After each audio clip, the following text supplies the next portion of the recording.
Once upon a time there was a father, he had 3 sons, and he was wondering who of his sons should get his heritage. So he sent them out and he said, "Go out, and the one who brings me the nicest and finest pair of shoes, he will be my heritor." So the 3 sons, they went out. The one went to the south, the other one went to the east, and the other one to the west. The one who went to the south, that was Simpleton. And Simpleton, he was always mocked by his brothers. They always laughed at him and said how dumb he was. But he went straight on, always straight on, not bothering what was coming. And he came into the mountains. And when he was there in the evenings, there was a sunset so beautiful.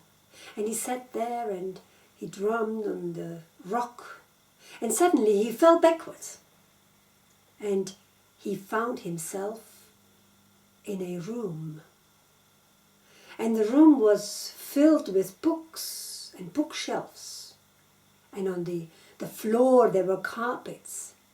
And in the very end there was a sofa, red, a very red sofa. And there sat a white cat. And the cat, when he entered, said, "Meow, what do you want?" And he said, "Well, my father said I should bring the nicest and finest pair of shoes, and then I will be his heritor." And the cat says, "Well, if you like to work for me for a year, you will have it." He had to dust the bookshelves, to shake out the carpets.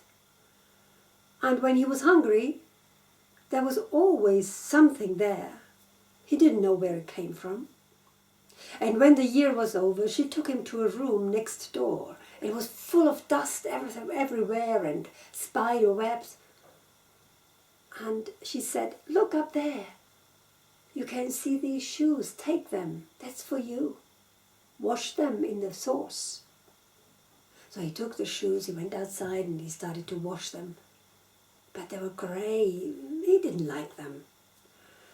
And he tried to wash them, but it just would not get better. That's a very meager salary for a whole year. And he scratched with his fingernails along the leather, and suddenly he saw it was all golden. And he scratched more and more and more, and suddenly they were all golden. And then he put them on and did 3 steps. And he was at home in the house of his fathers. And the father was so happy to see his son. He liked him so much. And he said, "Your shoes are beautiful. Let's wait for your brothers and see what they bring." And the brothers came. The one was in France, the other one was in Italy. And they brought very beautiful shoes. But the shoes of the simpleton, they were the finest. But the brothers, they said, "Oh no, please, Father, give us another chance.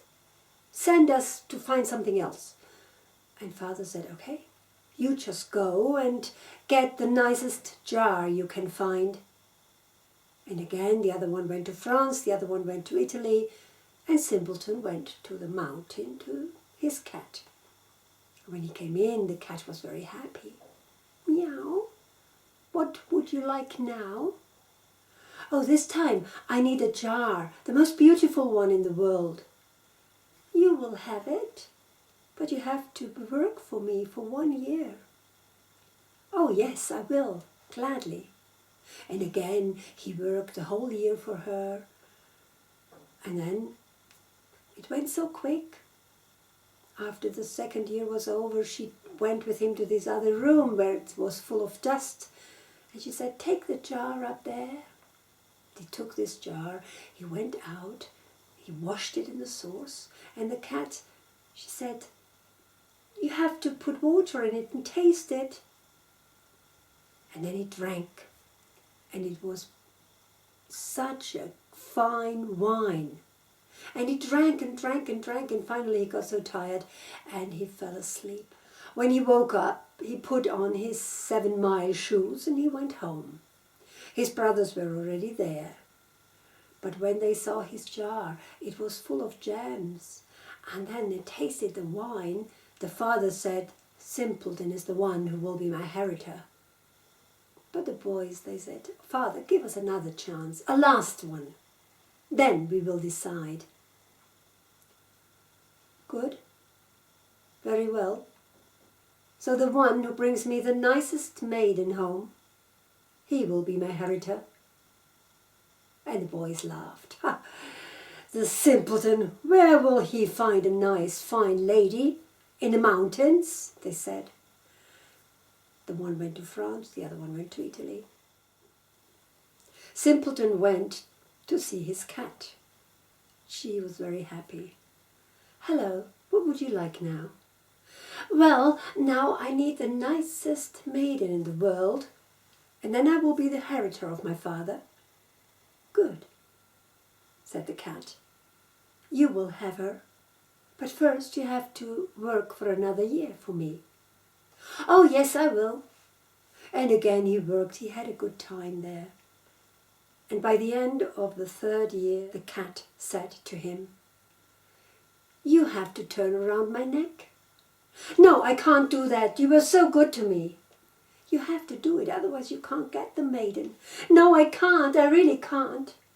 And the cat jumped on him. She scratched his arms. He got very angry. He shook her off. And then she jumped into his face and she scratched him in the face. And he got so angry, he took her neck and turned it around. And there stood the finest maiden he'd ever seen.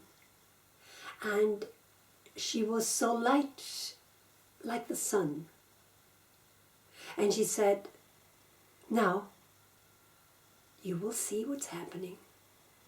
And there was an earthquake. He fell on the floor. And when he woke up, he was in a marvelous castle. There were lots of servants around. And outside, there stood a carriage with 2 white horses. And they took them home to his father. And when they arrived, everything was just beaming of light. And now the brothers, when they saw Simpleton with this wonderful princess, they said to the father, "Indeed, he's got the finest maiden. He will be your inheritor." And Simpleton got married. And after he was married, he said to his brothers, "You can have the heritage. I don't need it. I've got the finest lady in the world. I'm going to live with her in her castle."